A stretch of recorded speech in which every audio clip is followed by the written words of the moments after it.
성경 말씀은 요한계시록 17장 1절에서 18절까지입니다. 요한계시록 17장부터 마지막 22장까지는 계시록의 결론이라고 할 수가 있습니다. 요한계시록의 결론은 이중적입니다. 첫째는 계시록 17장부터 20장까지인데 악의 세력들에 대한 하나님의 심판을 설명하고 있습니다. 하나님을 믿지 않고 거역하고 우상을 섬기고 하나님 백성을 핍박하는 악을 행하는 세력들에 대한 철저한 심판을 설명하고 있습니다. 둘째는 계시록 21장과 22장인데 우리 성도들이 앞으로 살아갈 새 하늘과 새 땅이 얼마나 아름답고 얼마나 축복된 곳인지 설명하면서 요한계시록을 마무리하고 있습니다. 오늘의 본문 말씀인 계시록 17장과 18장은 모두 음녀 바벨론의 멸망에 관한 그런 말씀입니다. 요한계시록에서 음녀 바벨론이 무엇을 가리키시는지에 대해서는 요한계시록의 전문가들 사이에 크게 두 가지 견해가 있다고 여러분에게 설명드린 적이 있습니다.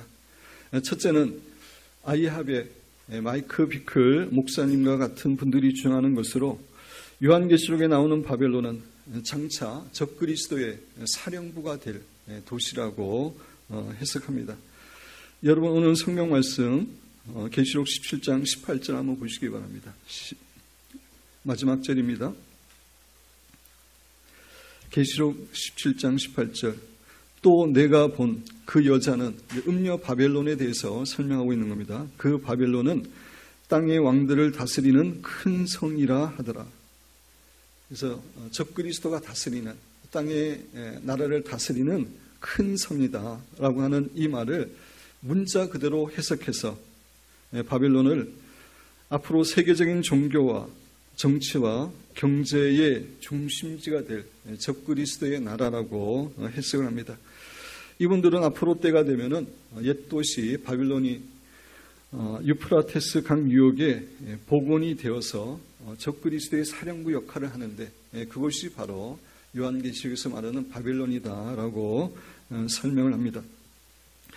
두 번째는 더 많은 학자들과 목사님들이 주장하고 있는 견해인데 계시록 17장 18절의 말씀 바벨론이 큰 성이라고 하는 그 말씀을 상징적으로 해석해서 바벨론은 사탄의 강력한 영향력 아래에서 하나님을 거역하고 인간 스스로를 높이는 세상 제도, 나아가서 특별히 마지막 시대에 하나님을 대적하기 위해 전 세계적으로 일어나는 세계 종교 통합 운동이라고 이해를 합니다. 저는 일전에 이 두 가지 견해 가운데 후자의 견해가 더 올바른 견해라고 생각한다고 여러분에게 말씀을 드렸습니다.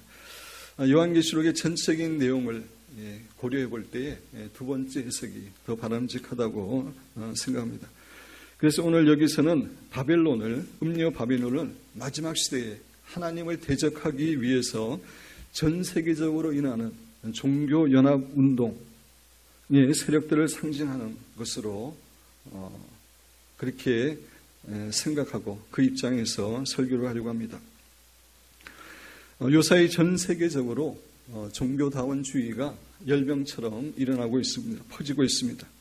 종교다원주의라는 것은 모든 종교는 기독교나 불교나 이슬람교나 유교나 신도나 모든 종교는 다 같다는 것입니다. 그들은 이렇게 설명합니다.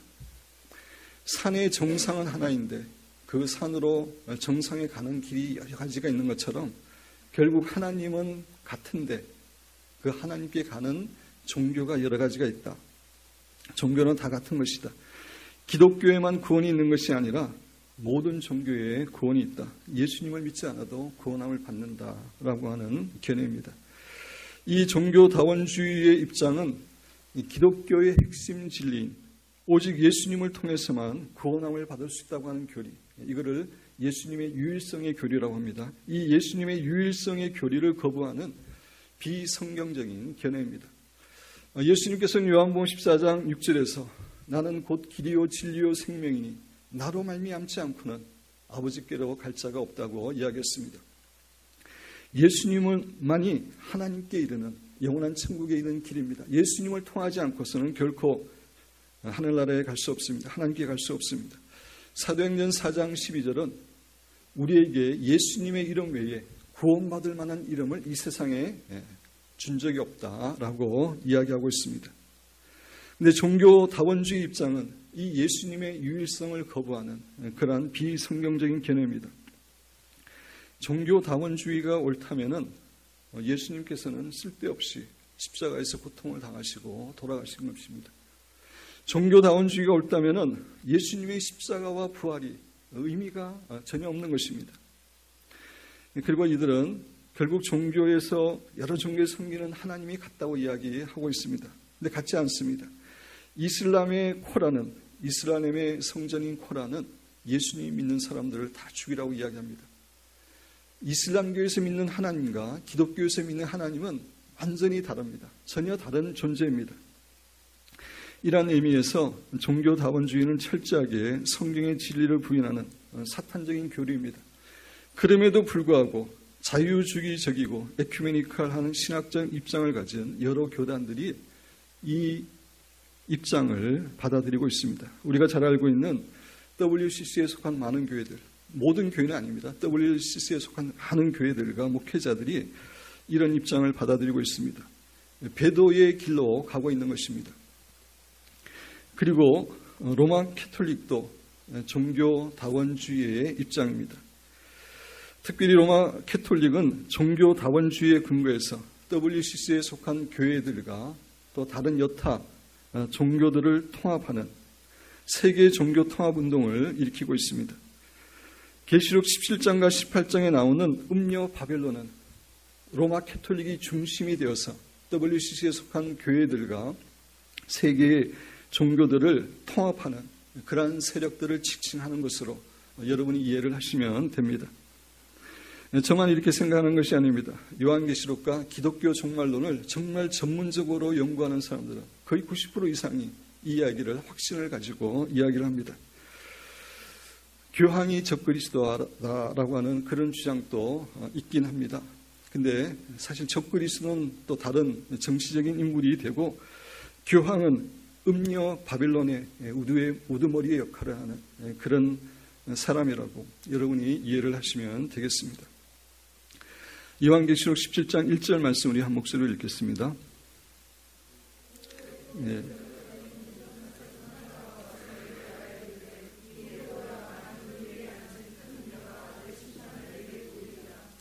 예, 천사 가운데 7 대접을 가진 7 천사 중에 하나가 이제 요한에게 와서 이제 음녀의 심판에 대해서 이야기를 합니다. 근데 음녀가 많은 무리에 앉아 있다라고 이야기하고 있습니다. 이것에 대해서는 15절 말씀이 설명을 해줍니다. 계시록 17장 15절 말씀 우리 보겠습니다. 같이 한번 읽어보겠습니다. 또 천사가 내게 말하되 내가 본 바 음녀가 앉아있는 물은 백성과 무리와 열국과 방언들이니라. 제가 이렇게 조금 보는데 착각해서 했습니다. 15절에서 많은 분이 뭔지 설명하고 있습니다. 전 세계의 많은 나라들, 사람들임을 이야기하고 있습니다.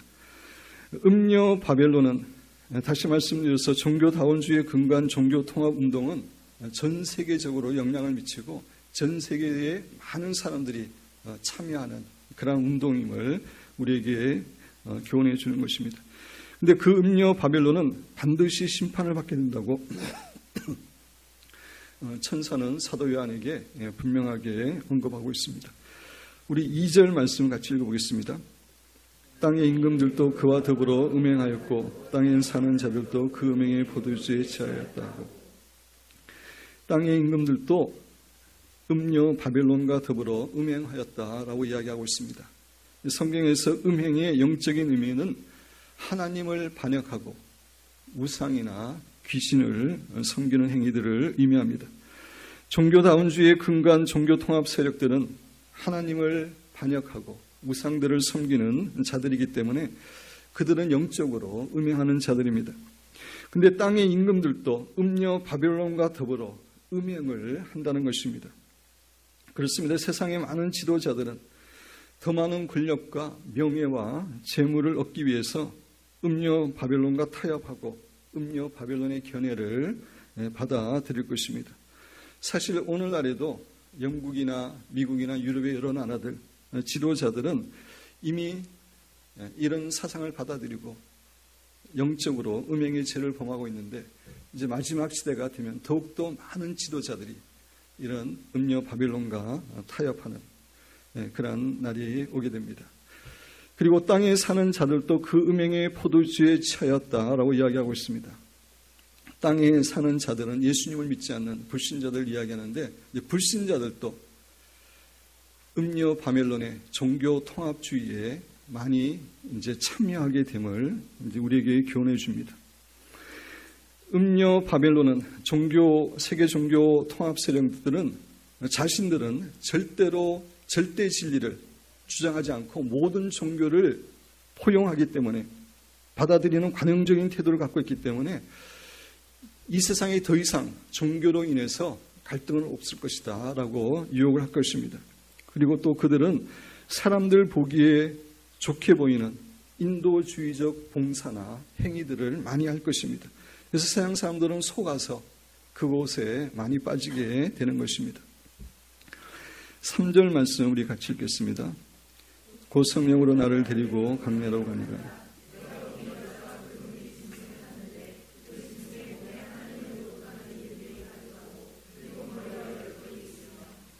이제 성령께서 계속해서 환상을 보여주는 가운데 이제 여자가 음녀 바벨론이 붉은빛 짐승을 타고 있는 모습을 봅니다. 여기서 붉은빛 짐승은 적그리스도를 의미합니다. 요한계시록에서 짐승이라는 단어가 여러 번 등장하는데 단 한 번 외에는, 계시록 13장 11절 외에는 다 적그리스도를 의미합니다. 계시록 13장 11절에서는 또 다른 짐승이라고 이야기하는데 그것은 거짓 선지자라고 이야기했습니다. 이 거짓 선지자를 가리키는 짐승이라는 단어 외에는 계시록에 나오는 모든 짐승은 적그리스도를 의미합니다. 음녀가 적그리스도를 탔다라고 하는 말의 의미는 음녀 바벨론이 적그리스도의 세력과 연합하고 적그리스도가 음녀 바벨론을 적극적으로 후원해 줄 것을 교훈해 주는 겁니다. 그렇습니다. 음녀 바벨론과 적그리스도는 어느 기간 동안 서로 좋은 관계를 유지할 것입니다. 어느 기간이라고 이야기하는 그 의미는 조금 후 16절에서 살펴보겠지만, 때가 되면 적그리스도는 음녀 바벨론을 철저하게 공격해서 다 멸망시켜 버립니다. 조금 이따 설명을 드리겠습니다. 4절 말씀 우리 같이 읽겠습니다.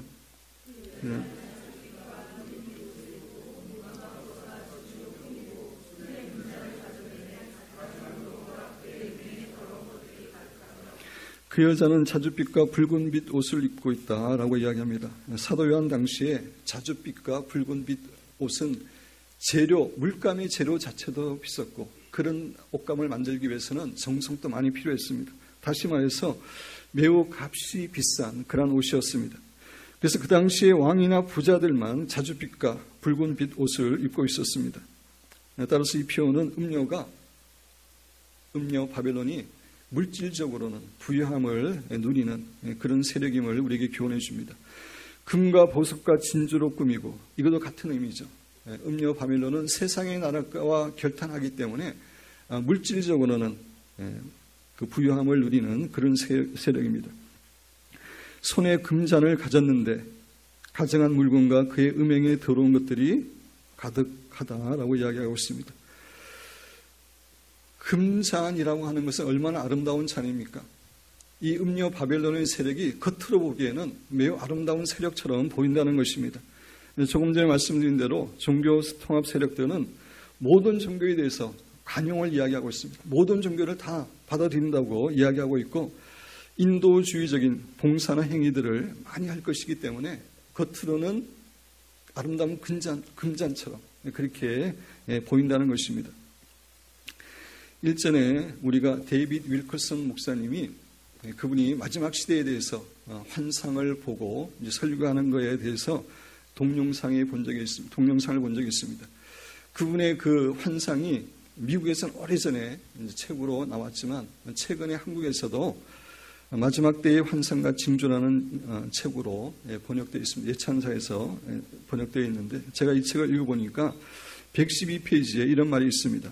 저는 데이빗 윌커슨 목사님입니다. 저는 자유주의 에큐메니칼 개신교 교단들과 로마 가톨릭의 연맹으로 이루어진 슈퍼 월드 교회가 생기는 것을 보았습니다. 이게 음녀 바벨론이죠. 그죠?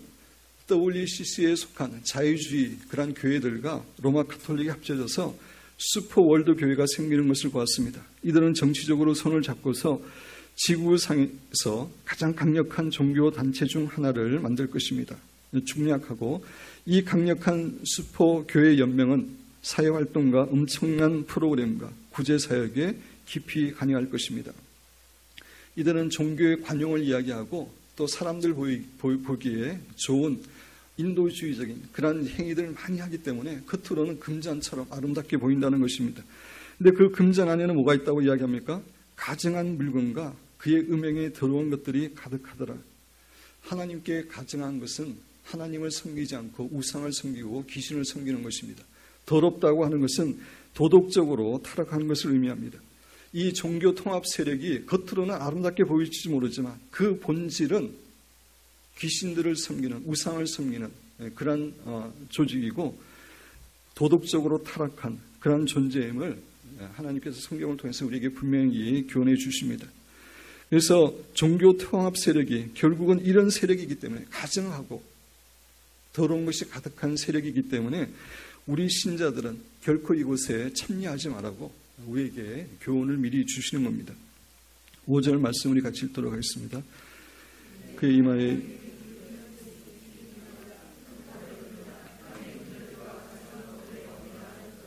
음녀의 이마에 이름이 있습니다. 비밀이라고 그랬는데 성경에서 비밀이라고 하는 것은 인간이 알지 못했던 것을 하나님께서 계시해 주셔서 알려주는 겁니다. 계속해서 모르는 게 아니라 몰랐지만 하나님이 알려주는 것, 그것이 성경에서 말하는 비밀입니다. 그러면서 이제 음녀의 이마에 큰 바벨론이라고 쓰여있다. 땅의 음녀들과 가정한 것들이 엄이라고 쓰여있다라고 이야기하고 있습니다. 그래서 음녀 바벨론의 정체에 대해서 이야기하고 있는데 큰 바벨론이라고 하는 것은 결국은 바벨론 제국의 뿌리를 둔 그런 세력이라는 것입니다.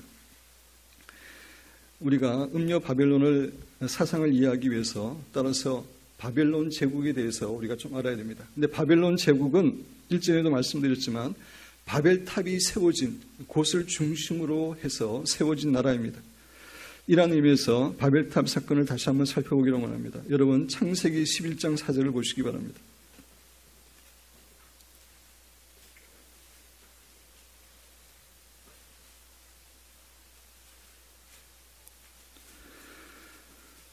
창세기 11장 4절 같이 읽어보겠습니다.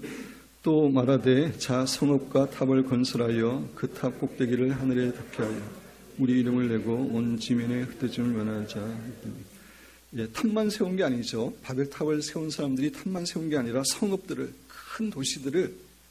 큰 도시를 건설하고 그 다음에 꼭대기를 하늘에 닿게 하고 우리 이름을 내자, 흩어짐을 면하자라고 이야기하는데 여기서 보는 것처럼 바벨탑을 세운 자들의 꿈은 결국 세계 단일 정부를 세우고 세계 단일 종교를 믿게 하는 그런 사상으로 세워진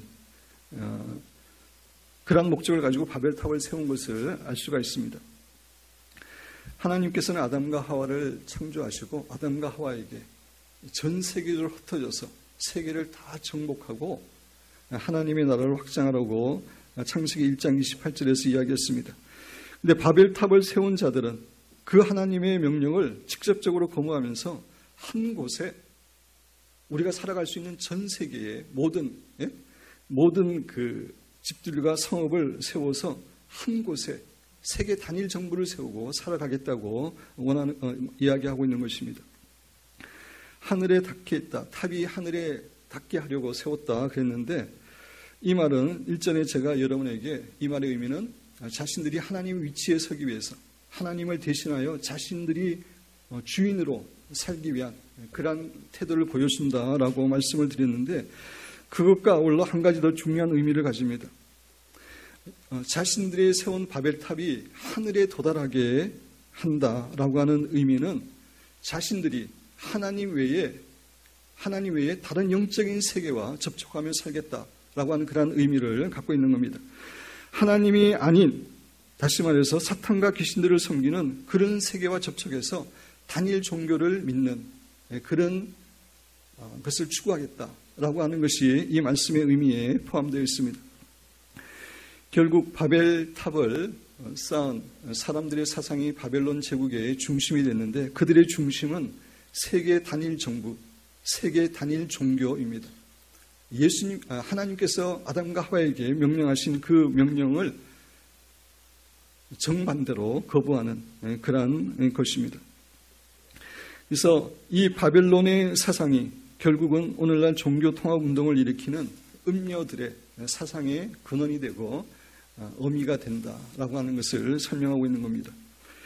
세계 단일 정부와 세계 단일 종교를 추구하는 사람들은 이 세상에 많은 국가들이 있고 많은 종교들이 있기 때문에 국가와 종교가 있어서 갈등이 있고 문제가 생긴다. 그래서 국가가 하나가 되고 종교가 하나가 되면은 더 이상 이 세상은 갈등이 없는 평화로운 나라가 된다라고 하는 그런 생각을 가지고 그런 주장을 하면서 이 운동을 일으키고 있습니다. 그런데 이 사상은 땅끝까지 이르러 각각의 나라를 가지고 하나님을 섬기기를 원하는 하나님의 정반대하는 하나님을 대적하는 그런 사상입니다.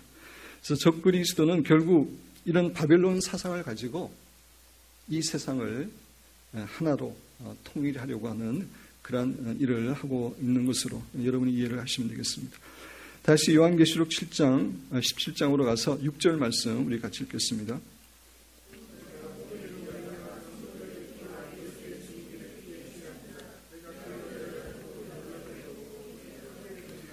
음녀 바벨론이 종교 통합 세력이 진정한 성도들을 많이 죽이게 될 것임을 교훈해 주는 겁니다. 성도들과 예수의 증인들은 같은 내용입니다. 성도들을 이야기하는데 종교다원주의 입장에 있는 배도한 교회들, 음녀 바벨론에 연합할 것입니다. 그러나 진정한 교회들은 결코 연합할 수가 없습니다. 그들은 계속해서 성경적인 진리를 외칠 것입니다. 예수님만이 하나님이시고 예수님이 만왕의 왕 만주의 주 되십니다. 오직 예수님을 통해서만 구원함을 받을 수 있습니다. 예수님은 모든 악의 세력에 대해서 하나님을 거부하는 세력에 대해서 심판하실 것입니다. 음녀 바벨론도 심판하실 것입니다. 이렇게 외칠 것이기 때문에 결국 음녀 바벨론 세력은 적그리스도의 후원을 받아서 많은 성도들을 죽이게 됨을, 얼마나 죽이게 될지 모르지만 됨을 예언해 주고 있는 말씀입니다. 내가 그 여자를 보고 놀랍게 여기고 크게 놀랍게 여기니, 사도 요한이 그 여자의 모습을 보고 놀라는데 왜 놀라는지에 대해서는 설명 안 하고 있기 때문에 우리도 구체적으로 알지 못합니다. 7절 우리 같이 읽겠습니다. 자, 이르되 왜 놀랍게 여기느냐.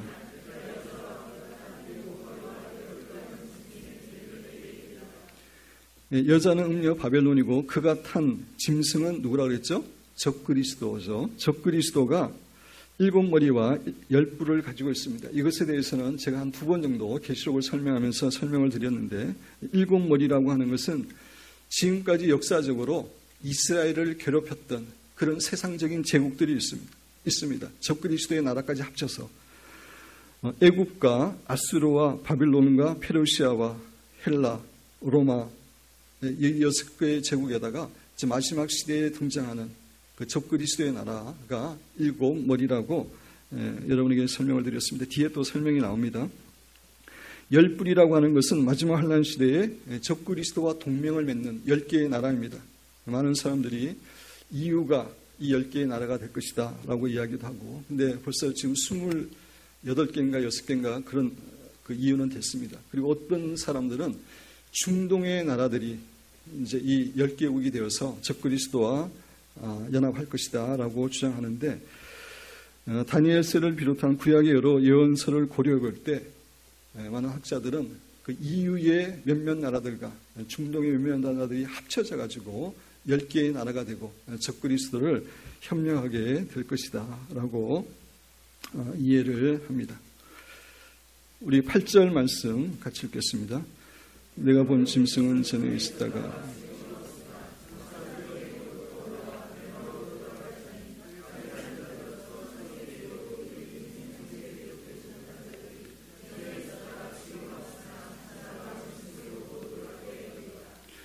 그 요한계시록 17장은 계시록에서도 계시록 자체가 어렵지만 어려운 장으로 통하고 특히 이제 8절 말씀이 설명하기가 쉽지 않습니다. 이제 짐승에 대해서 적그리스도에 대해서 이야기하고 있는데 지금은 없으나 장차 전에 있었으나 지금은 없다.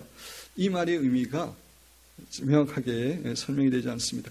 장차 무저갱으로부터 올라와 멸망으로 들어갈 자니 영원한 불못에 던져지는 것은 우리가 다 알고 있는 내용인데 이 부분이 조금 설명이 어렵습니다. 제가 이 계시록 설교를 준비하면서 주석책도 많이 보고 설교집도 많이 보고 또 때로는 제가 기도하고 그러지만 제가 책들을 읽어봐도 이 부분에 대해서 명확하게 제가 이해가 될 정도로 설명하고 있는 책들은 없습니다. 그래서 제가 기도하고 기도했는데 아직까지는 이 정확한 의미는 제가 알지 못합니다. 제가 알게 되면 여러분에게 설명을 그때 드리게 되고 근데 이 의미를 정확하게 알지 못하더라도 17장 전체의 의미를 이해하는 데는 어려움이 없습니다. 땅에 사는 자들로서 창세 이후로 그 이름이 생명책에 기록되지 못한 자들, 불신자들이죠. 불신자들이 이전에 있었다가 지금은 없으나 장차 나올 짐승을 보고 놀랍게 여기더라. 이 적그리스도는 사단에게 완전히 사로잡힌 자이기 때문에 인간적인 지혜와 겉모술수가 능할 것입니다. 그래서 그 불신자들이 그에게 이제 반하게 됨을 이야기해 주는 그런 내용입니다. 우리 9절, 10절을 같이 읽어보도록 하겠습니다.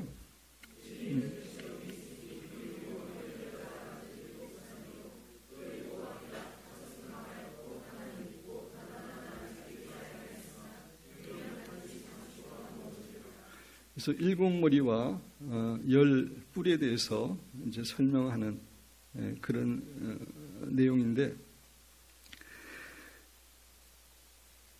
일곱 머리는 여자가 앉은 일곱 산이요. 산이라는 게 이제 제가 여기서 자세히 그 성경은 찾아보지 못합니다. 시간이 없어서 여러분 제 아가서 강의 128페이지 보면은 성경에서 종종 산이 나라를 의미한다고 이렇게 꼭 설명해 놨습니다. 참고로 보시고 결국은 일곱 머리는 일곱 나라, 일곱 제국을 의미합니다. 또 일곱 왕이라는 것도 같은 의미입니다. 그래서 다섯은 망하였다. 그러니까 사도 요한 당시입니다. 사도 요한 당시에 일곱 제국 가운데 망한 제국은 애국과 아수르와 바빌론과 페르시아, 헬라 제국입니다. 그 다음에 하나는 있고 현재 있는 그 제국은 로마 제국이죠. 그죠? 사도 요한 시대에. 하나는 이르지 아니하였으나 적그리스도의 나라는 그 당시 이르지 않았습니다. 이제 앞으로 세워질 나라인데 이러면 반드시 잠시 동안 머물리라. 적그리스도의 나라가 오랫동안 지속되는 게 아닙니다. 7년 중에서도 이제 뒤에 3년 반이 적그리스도가 그 활약하는 그런 시대인데 짧은 시기임을 교훈해 주는 겁니다. 11절 같이 읽겠습니다.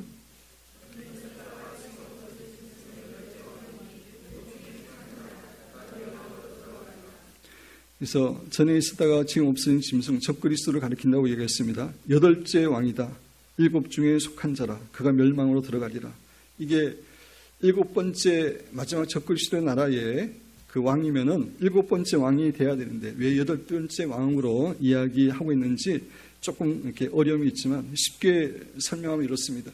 마지막에 10개국의 그 적그리스도의 나라들이 있는데 거기에 적그리스도가 수장으로 있다가 그 이유는 전 세계를 다스리는 그 나라의 수장이 됩니다. 그래서 전 세계를 다스리는 수장이 될 때 그 왕을 8째 왕으로 그렇게 성경에서 표현하고 있다. 여러분이 이해를 하시면 되겠습니다.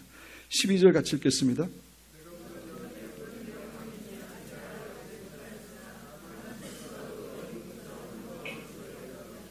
열뿔은 아까 열 나라라고 이야기했죠. 그 적그리스도와 이제 동맹을 맺는 열 나라인데 아직 나라를 얻지 못하였으나 마지막 시대에 이루어질 일이기 때문에 그렇습니다. 다만 짐승과 더불어 임금처럼 한동안 권세를 받으리라. 이제 적그리스도와 함께 세상을 다스리는데 여기도 한동안을 강조하고 있습니다. 잠시라는 겁니다. 그들이 13절 같이 읽겠습니다. 10명의 왕들이 한 마음으로 적그리스도에게 협력하는 그런 모습을 보여주고 있습니다. 그런 의미에서 적그리스도는 정치적으로 이렇게 단결된 그런 나라임을 우리에게 교훈해 줍니다. 14절 같이 읽겠습니다.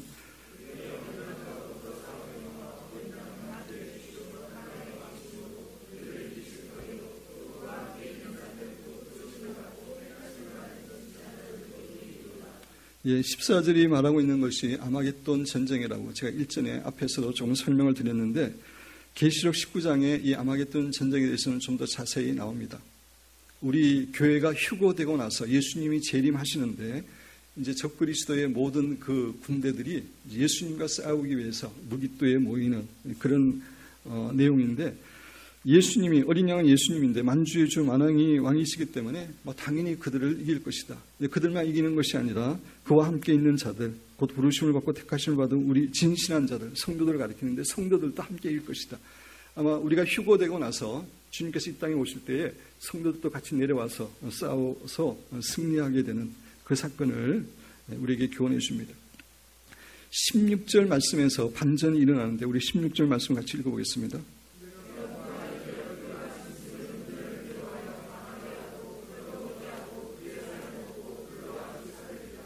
예, 16절 내용은 3절의 내용과 완전히 반전이 됩니다. 반대입니다. 3절에서는 음료 바벨론과 적그리스도가 연합해서 적그리스도가 적극적으로 후원하고 있었는데 16절에서는 적그리스도와 10명의 왕이 음료를 미워하고 공격하고 망하게 함을 이야기해 주고 있습니다. 여기서 망하게 한다는 것은 음료의 재산을 다 빼앗는 것을 의미합니다. 벌거벗게 한다는 것은 음료의 도덕적 부패를 사람들에게 다 폭로한다는 것입니다. 살을 먹는다는 것은 무서운 적개심으로 복수한다는 의미입니다. 불로 아주 사른다는 것은 완전히 파멸시킨다는 것입니다. 적그리스도와 10명의 왕이 음료 바벨론을 한동안 같이 협력하고 그랬는데 철저하게 파멸시켜 줄 것임을 말해주는 내용입니다. 그렇다면 왜 적그리스도가 음료 바벨론을 철저하게 파멸시키는지에 대해서 좀 간단히 설명을 드립니다. 본래 적그리스도의 궁극적인 목표는 세상 모든 사람들로 하여금 자신을 신으로 섬기게 하는 것입니다. 적그리스도의 궁극적인 소원은 세상의 모든 사람들이 자신을 신으로, 로마의 황제가 그랬던 것처럼 자신을 신으로 섬기는 것입니다. 그런데 여러 종교를 믿고 있는 사람들에게 갑자기 적그리스도 자신을 신으로 섬기라고 강요하면은 기독교인뿐만 아니라 다른 종교에서 타 종교에서도 많은 반발이 일어날 것입니다. 그래서 적그리스도는 먼저 음료 바벨론의 세력을 이용하는 것입니다. 음료 바벨론이 주장하는 것은 모든 종교는 같다. 종교에 대해서 관용적인 태도를 이야기를 합니다. 그래서 이 음료 바벨론의 유혹에 들어간 사람은 자기 종교에 대한 그 신념이나 이런 것들이 어느 정도 약화되어 있습니다. 그러한 상황에서 이제 적그리스도는 관용의 종교를 다 이제 파괴하고 자신만을 신으로 섬기하는 것입니다. 또 하나는 적그리스도가 세계적으로 어느 정도 더 강력한 권세를 잡을 때까지 음료 세력과 타협하는 것입니다. 음료 세력을 이용하는 것입니다.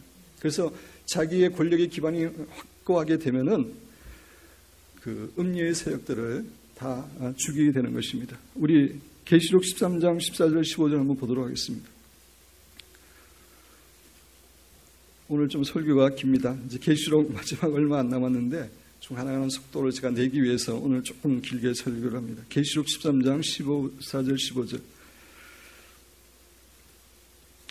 이것은 거짓 선지자에 대해서 이야기하고 있는 겁니다. 거짓 선지자가 짐승 앞에서 적그리스도 앞에서 받은 바 이적을 행함으로 땅에 거하는 자들을 미혹하여 땅에 거하는 자들에게 이르기를 칼에 상하였다가 살아난 짐승을 위하여 적그리스도를 위하여 우상을 만들라 하더라.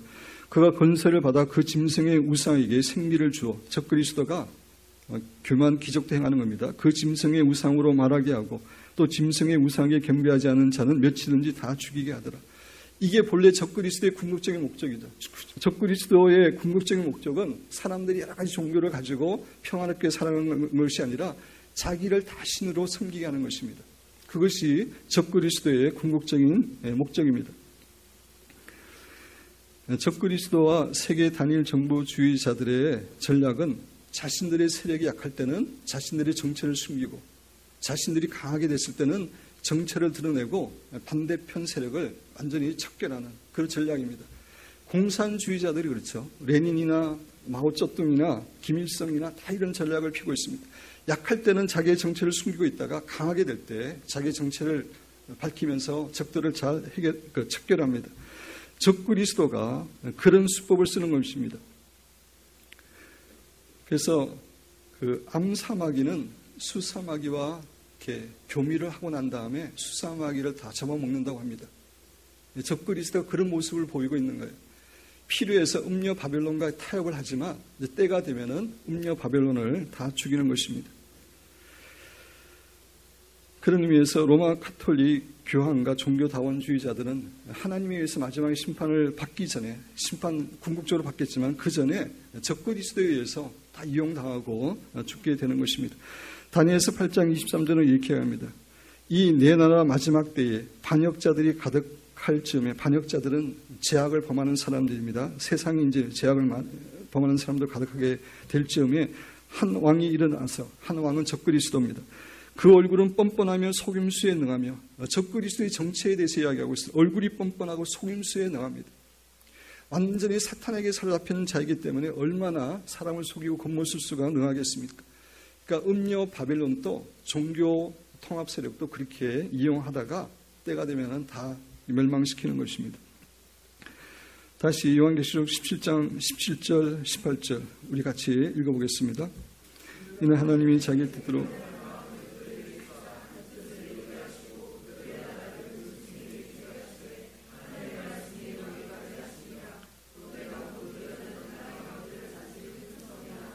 그래서 그들은 열왕인데 결국 열왕이 이렇게 하는 것은 하나님의 섭리 가운데 되는 것이다. 마지막 시대의 여러 가지 일들이 결국 하나님의 뜻 가운데 일어나는 일들이다 라고 하는 것을 교훈해 주는 겁니다. 결론적으로 말씀드립니다. 이 세상의 악의 세력들, 하나님을 대적하고 우상을 섬기고 믿는 사람들을 핍박했던 모든 악의 세력들은 반드시 하나님에 의해서 철저하게 심판을 받게 되어 있습니다. 우리는 이 세상에서 30몇 년 더 편안하고 편안하게 살겠다고 믿음의 타협에서는 결코 안 됩니다. 14절 말씀은 이 세상의 마지막에 궁극적 승리는 오직 예수님과 우리 성도들에게 있다고 이야기하고 있습니다. 사랑하는 여러분과 저는 결코 종교다원주의의 근간, 종교 통합 세력에 참여하지 않고 끝까지 믿음을 잘 지킴으로 예수님의 승리에 동참하고 또 새하늘과 새 땅에서 영원히 주님과 왕노릇하는 그런 축복된 성도들이 되시기를 주님의 이름으로 축원드립니다.